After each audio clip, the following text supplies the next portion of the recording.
Certains voient l'activité physique comme un investissement pour leur santé et leur bien-être. Vous voulez en faire partie? Bienvenue chez Movemental.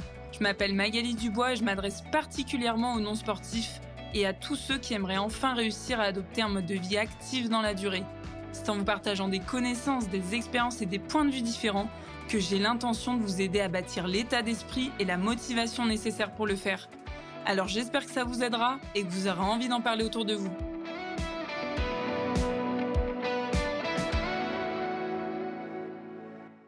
Est-ce que le sport n'est vraiment pas fait pour vous? Ou on pourrait même se dire, est-ce que je suis fait pour le sport? Ou est-ce que réellement le sport est fait plus pour certaines personnes que pour d'autres? C'est une question que je trouve ultra pertinente, d'autant plus que j'entends très souvent de la part des personnes qui me contactent ou des personnes que j'accompagne, des phrases du style «Non mais de toute manière, c'est pas fait pour moi, je vois très bien que c'est pas fait pour moi le sport» ou «Je vois très bien que je suis pas faite pour le sport, de toute manière, c'est beaucoup... sinon j'y arriverais, ça serait naturel». En fait, j'entends souvent ce genre de réflexion et je pense que ça a vraiment le mérite d'être évoqué dans un épisode de podcast tel que celui-ci pour justement vous aider peut-être à comprendre que il y a quelque chose qui vous bloque là-dedans. Il y a quelque chose qui vous bloque non seulement dans la situation dans laquelle vous êtes, mais qui vous bloque très certainement dans le fait de pouvoir passer dans une autre dimension, c'est-à-dire dans un autre comportement, dans un comportement plus actif de pratique, en fait, d'activité physique. Donc, moi, ce qui me marque toujours, voilà, c'est ce genre de réflexion. Et j'aimerais bien, en fait, vous poser une autre question qui est plutôt, mais qu'est-ce qui me fait dire que le sport est fait pour moi ou non? En fait, sur quoi plutôt je me base pour savoir si le sport est fait pour moi ou non? Quand on se pose cette question, les premières choses qui nous viennent généralement en tête, c'est, en fait, moi, je me base sur, par exemple, mes compétences, je me base sur mes capacités physiques. C'est ce qui me fait dire si c'est fait pour moi ou pas. Parce que si je suis nulle là-dedans, et d'ailleurs, on me le dit souvent, c'est non, mais de toute façon, je vois bien que c'est pas fait pour moi, je suis nulle dans le sport, j'y arrive pas du tout, c'est trop compliqué, etc. Ce genre de réflexion, peut-être que ça résonne chez vous. Et si ça résonne chez vous, c'est d'autant plus important de continuer d'écouter cet épisode. Et puis après, il peut y avoir des phrases du style « Non, mais de toute manière, c'est beaucoup trop difficile au sens de j'ai pas la forme physique pour, je vois bien que je galère, je suis trop essoufflée, enfin, clairement, c'est pas fait pour moi. » Et ça, je l'entends trop souvent. Et il y a un problème là-dedans, c'est qu'en réalité, les compétences et les capacités physiques, donc la condition physique, la forme physique, viennent en faisant du sport, en pratiquant, et non l'inverse. C'est-à-dire que pour personne, alors bien sûr, ça ne veut pas dire que certaines personnes n'ont pas de prédisposition génétique ou de facilité, mais personne ne naît avec une condition physique hors norme d'entrée de jeu sans rien faire, c'est-à-dire sans faire aucun entraînement, sans faire aucun effort. Personne ne naît avec des compétences innées dans le sport sans avoir jamais rien fait. Il y a bien sûr, comme je viens de le dire, certaines personnes qui ont des facilités ou qui ont de meilleures prédispositions à la pratique sportive. Mais pour autant, on est tous obligés de passer par une pratique physique, par un exercice physique pour justement gagner en compétences, donc être meilleur, on va dire, techniquement, mais aussi pour gagner en conditions physiques, améliorer notre cardio, avoir plus de souffle, avoir plus de muscles, se sentir plus fort, se sentir plus, on va dire, plus puissant, etc.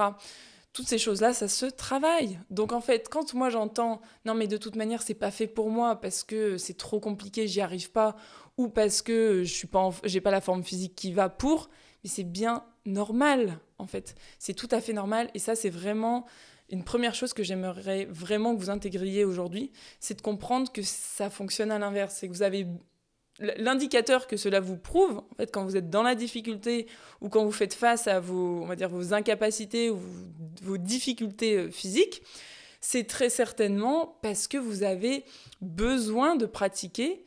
En tout cas, c'est ça le signal que j'aimerais que vous essayez de comprendre aujourd'hui. Et non pas je sens que c'est difficile, je sens que je galère, je sens que j'ai pas la forme physique, j'ai pas les muscles, etc. Donc c'est pas fait pour moi. fonctionnons à l'inverse. Cette alerte-là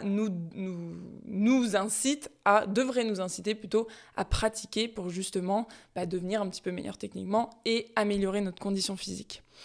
Il peut y avoir aussi cette sensation d'être comme en retard par rapport à d'autres. Parce que souvent, quand on se dit « c'est pas fait pour moi, je le vois bien », parce que je vois bien qu'autour de moi, il y en a qui sont sportifs et pour qui c'est facile, ils arrivent à en faire tous les jours, ils ont envie d'aller en faire, ils sont passionnés, ils en font énormément, etc.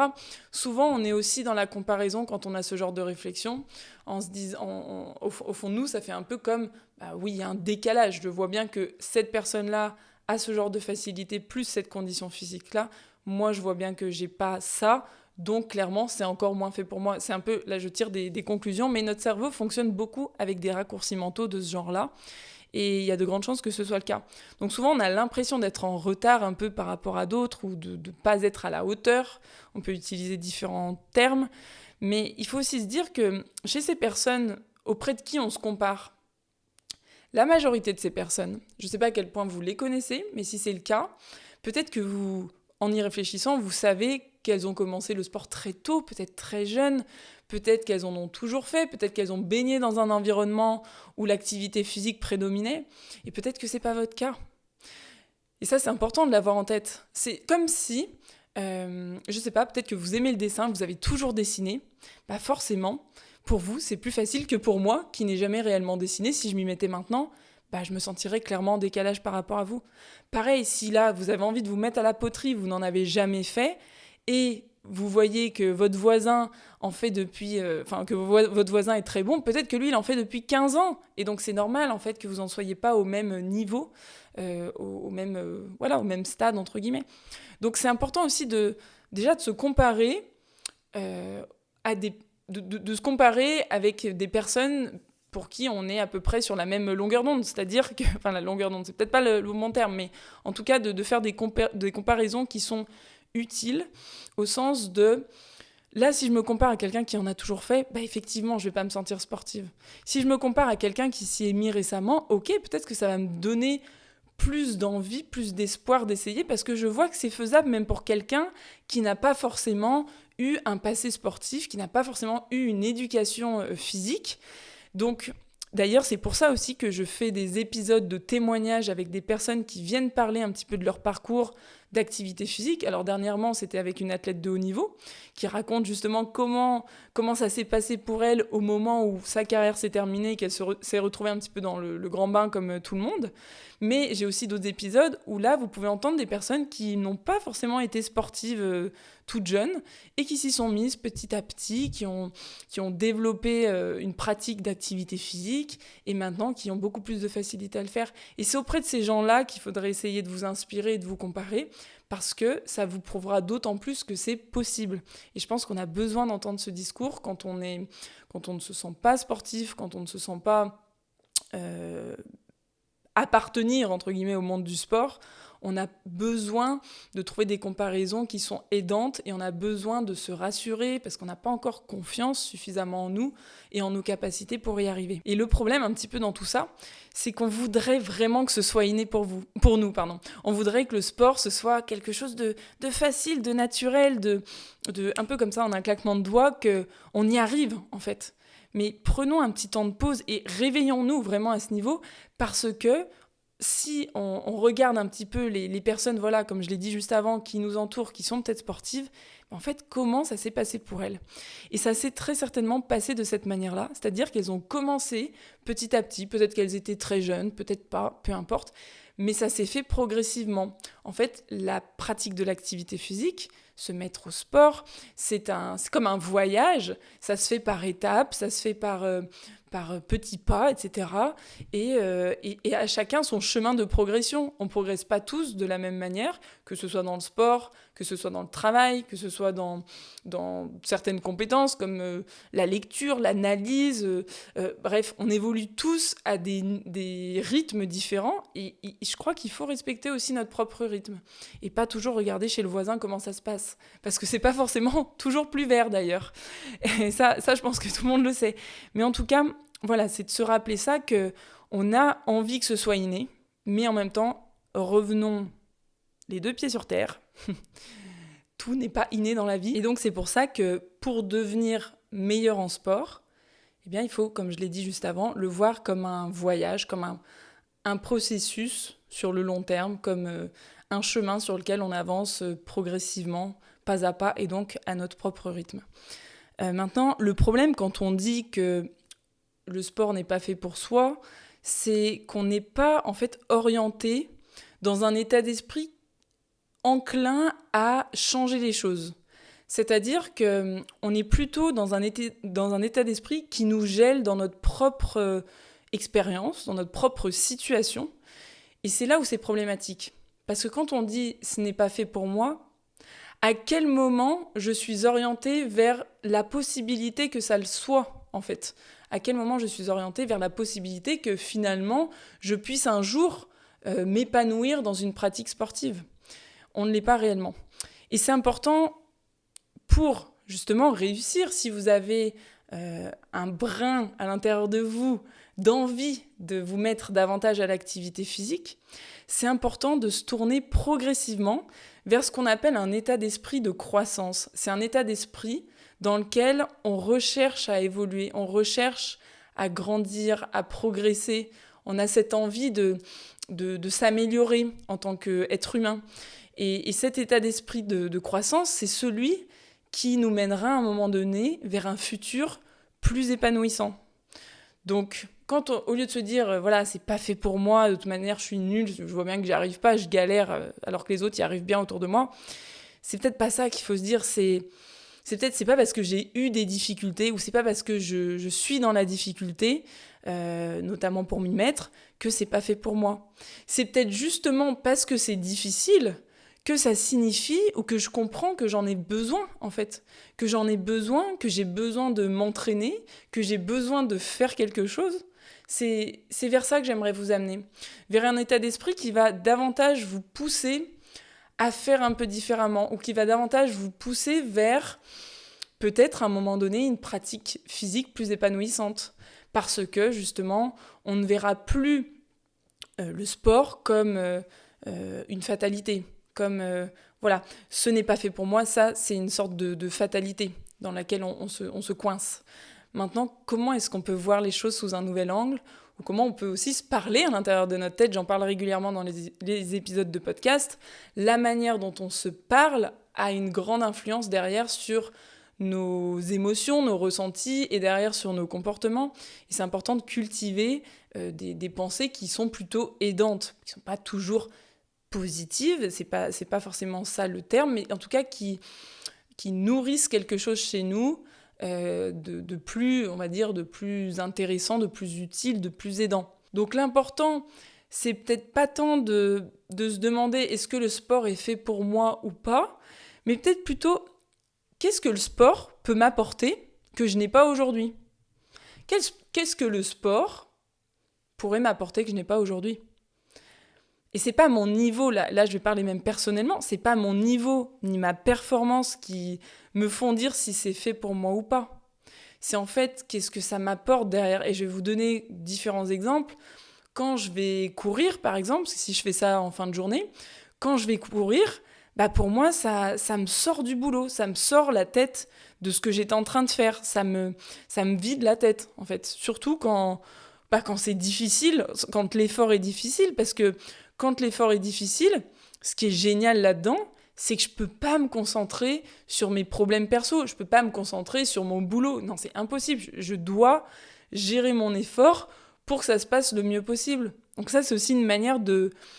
Parce que je sais que beaucoup de personnes qui m'écoutent n'aiment pas être dans l'effort, parce que être dans l'effort, ça signifie, peut-être à vos yeux, je suis faible ou je n'y arrive pas, ou ça vous met face à vos propres difficultés, vos propres incapacités. Or, et si c'était le moyen, là dans mon exemple, de le voir comme une manière de se concentrer sur autre chose que sur nos problèmes de vie ou sur nos problèmes de boulot, etc. Donc moi, par exemple, la course à pied, ça peut me permettre ça dans certaines situations. Parfois, ça m'apporte autre chose. En l'occurrence, si j'y vais après le boulot, ça peut être ça. Après, pour donner d'autres exemples, quand je danse, par exemple, parce que j'adore danser, et notamment faire de la danse de couple, ça me permet de me connecter avec de nouvelles personnes, de rencontrer de nouvelles personnes, de partager un moment, un moment qu'on kiffe en fait, qu'on adore parce que la musique est chouette, parce que en fait on est dans une belle énergie et ça permet de partager ça avec différentes personnes. Ça permet d'apprendre aussi enfin pour moi ça m'aide à lâcher prise alors que je passe beaucoup de temps d'habitude à contrôler ce que je fais dans le cadre de mon travail notamment. Donc ça me nourrit de plein de choses. Et là, je suis même pas en train de vous donner des exemples de ce que ça m'apporte sur le plan de la santé. Parce que oui, on entend sans cesse qu'il faut bouger pour sa santé, mais je pense que pour que ce soit profondément motivant, il faut aller chercher des choses qui nous parlent à chacun et chacune de nous. Et moi, en l'occurrence, là, ce que je vous évoque, c'est ce qui me parle à moi.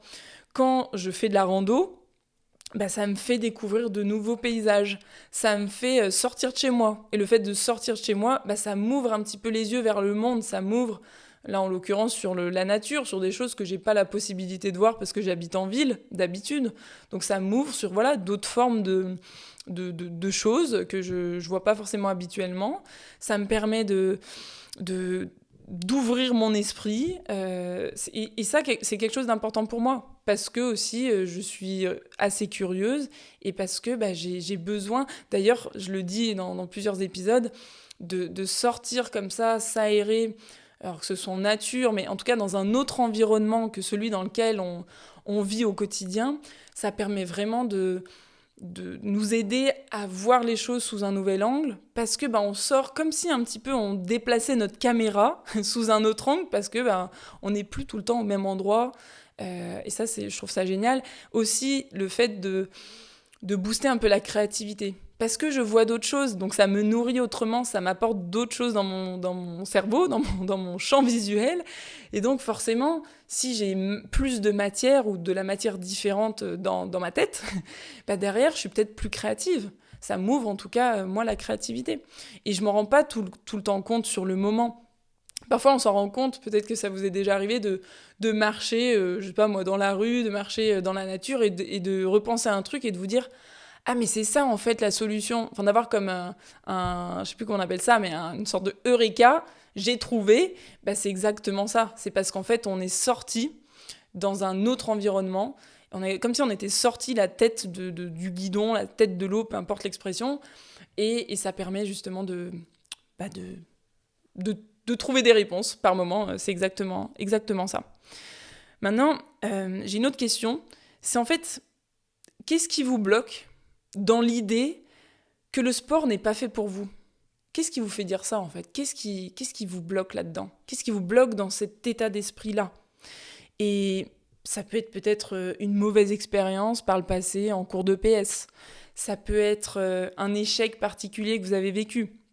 Ça peut être des moqueries que vous avez malheureusement dû supporter à un moment donné. Il peut se passer plein de choses, plein d'expériences, puisque ce sont nos expériences, entre autres, qui nous façonnent. Et c'est important aussi à un moment donné, de se rappeler le pourquoi on pense ça. Parce que si on se rappelle qu'effectivement, ce qui s'est passé à l'école ou les cours qu'on a suivis, les cours de PS ne nous convenaient pas, on ne se sentait pas à l'aise, effectivement, aujourd'hui, ça peut avoir cette tendance-là on peut avoir tendance à projeter ce qui s'est passé par le passé dans les situations futures. Mais rappelez-vous bien que c'est pas ce qui se passe maintenant. Ce que vous avez vécu par le passé, c'est pas d'actualité, là. Ça ne l'est plus. C'est vous, nous, je me compte aussi là-dedans, qui faisons perdurer cette perception, cette image qu'on a construite de l'activité physique. On fait durer. C'est comme si on faisait durer un mauvais souvenir et qu'on voulait inconsciemment bien sûr, mais le reporter et le répéter en boucle et en boucle parce que ça fait partie aussi de notre histoire. Or, laissons un petit peu ce qui s'est passé dans le passé et là ce que j'ai envie aussi de vous aider à voir peut-être autrement, c'est certainement de créer une nouvelle histoire avec l'activité physique. J'aime bien utiliser ce terme-là, mais en fait, de redéfinir ce que c'est que pour vous le sport, ce que c'est pour vous que pratiquer une activité physique. Redéfinissez ça en fonction de vous, votre propre définition du sport, pas la définition que vous allez trouver dans le Larousse ou la définition qu'on entend régulièrement dans les différentes émissions télé ou autres pour nous expliquer la différence entre le sport et l'activité physique. Là, il n'est pas question de ça, en fait, pour vous aider à passer à l'action. Il est question de redéfinir son propre sens à l'activité physique, le propre sens de l'activité physique, le propre sens que l'on met derrière le mot sport. Et donc, vous allez pouvoir maintenant, je pense, redéfinir une nouvelle façon de voir le sport peut-être plus positivement, mais surtout une façon qui vous appartienne, qui soit la vôtre, qui soit pas celle du voisin. Parce que votre voisin, peut-être que pour lui, faire du sport, c'est ne plus en pouvoir, c'est en faire tous les jours pendant au moins 2 heures. J'en sais rien, je dis des choses vraiment au hasard. Mais pour vous, c'est peut-être pas ça. Pour vous, c'est peut-être autre chose. C'est peut-être pratiquer une activité en binôme parce que vous aimez partager des moments à deux. C'est peut-être pratiquer une activité où il y a de la musique parce que vous adorez l'environnement musical. À chacun sa propre définition. Alors, bien sûr, après, là, je fais vraiment la différence entre avoir sa propre définition et le fait que, effectivement, une certaine quantité d'activité physique, une certaine fréquence d'activité physique, une certaine intensité d'activité physique va nous amener à avoir des bénéfices très spécifiques sur notre santé et notre bien-être. Là, je fais la distinction des deux. Si c'est pas clair, vous reviendrez vers moi, j'ai envie de dire ça. Non, c'est tout simplement de vous dire que oui, effectivement, le sport, l'activité physique, ça a des définitions très particulières. Si on ouvre le dictionnaire, on les trouve. Et c'est en ça qu'on fait référence quand on parle justement des recommandations en activité physique. Souvent, on se base sur ces définitions-là. Mais c'est important aussi d'avoir sa propre définition pour, en quelque sorte, progressivement, se réapproprier l'activité physique à sa manière, le voir différemment, ne plus voir ça comme l'image qu'on s'est construite pendant des années et des années, comme la manière dont on le voyait quand on avait 10 ans, 5 ans, 15 ans. C'est important, encore une fois, de ne pas suivre la définition du voisin, ni même de faire comme le voisin, ou pas forcément de suivre la définition que la société nous dicte, mais c'est vraiment d'un moment donné, se poser la question et de se poser la question à soi-même, en fait. Peut-être que depuis toutes ces années, vous n'utilisez pas la bonne notice. Peut-être qu'elle ne vous parle pas, cette notice que vous essayez de suivre, en fait. C'est ça. Peut-être qu'elle n'est pas faite pour vous. C'est un peu comme si vous deviez monter un meuble et vous preniez la notice en chinois. Vous n'allez jamais y arriver, en fait, parce que cette notice, elle ne vous parle pas. Elle n'est pas faite pour vous, elle n'a pas été rédigée pour vous. Et justement, en essayant de suivre ce que tout le monde fait, ou ce que les autres font, le voisin, la société nous dicte, en fait, on est sur une sorte de notice commune, mais qui ne convient pas forcément à tout le monde. Par contre, on va pouvoir à un moment donné choisir cette notice, ou peut-être la créer, ou peut-être se faire aider pour la créer, cette notice, pour en fait mieux comprendre ce dont on a besoin, mieux comprendre ce qui va fonctionner pour nous ou ce qui ne va pas fonctionner pour nous, et ensuite pouvoir créer une relation différente avec l'activité physique qui soit une relation plus saine, en quelque sorte. Je pense que ça, ce que je viens de vous dire là à la fin de cet épisode, c'est vraiment un premier pas vers une réconciliation avec le sport. C'est vraiment un premier pas vers une réconciliation avec le sport pour vous. Et le sport, gardez-le bien en tête, le sport ne vous fait pas de mal. C'est pas le sport qui cherche à vous faire du mal, c'est la manière dont vous le percevez qui vous fait du mal. C'est toute cette représentation, c'est toute la manière dont vous avez construit le sport dans votre tête et l'activité physique dans votre tête qui vous fait du mal. Mais ça, c'est pas la réalité. Vous avez la possibilité de créer quelque chose de différent dans votre tête pour ensuite vivre les choses de manière beaucoup plus agréable, pour mieux vivre en fait votre pratique de l'activité physique et surtout vous mettre moins de bâtons dans les roues pour la suite.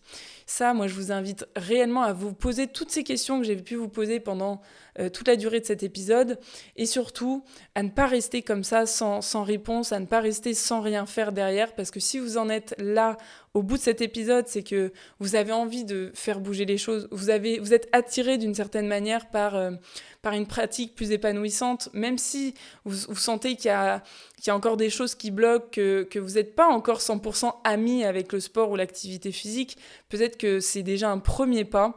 Et moi, si je peux vous aider à travers Movemental, donc bien sûr le podcast avec tous les épisodes que vous avez à disposition, il y en a plus de 50 maintenant, mais aussi à travers peut-être un accompagnement plus personnalisé, avec plus de soutien aussi, parce que c'est super important au début, quand on se lance et qu'on n'est pas encore en confiance, qu'on n'est pas encore à l'aise dans la pratique, c'est important de trouver des personnes pour se faire aider ou pour s'entourer et se sentir soutenu.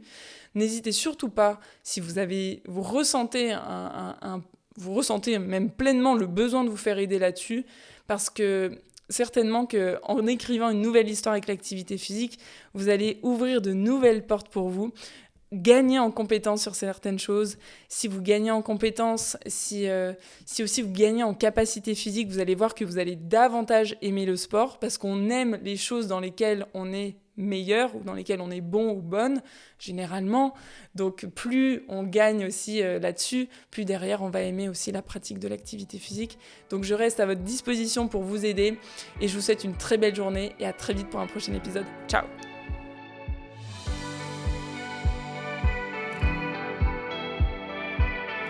C'est tout pour aujourd'hui, enfin, presque. Avant de partir, j'ai 2 questions pour vous. La première, c'est quelle est la chose que vous pourriez retenir de cet épisode ? Et la deuxième, à qui vous pourriez la raconter ? En partageant ce podcast et en lui attribuant la meilleure note possible, vous inspirerez d'autres personnes à être plus actives. Et comme votre avis compte beaucoup pour moi, n'hésitez pas à me faire part de vos réflexions, j'essaierai de vous répondre. À bientôt !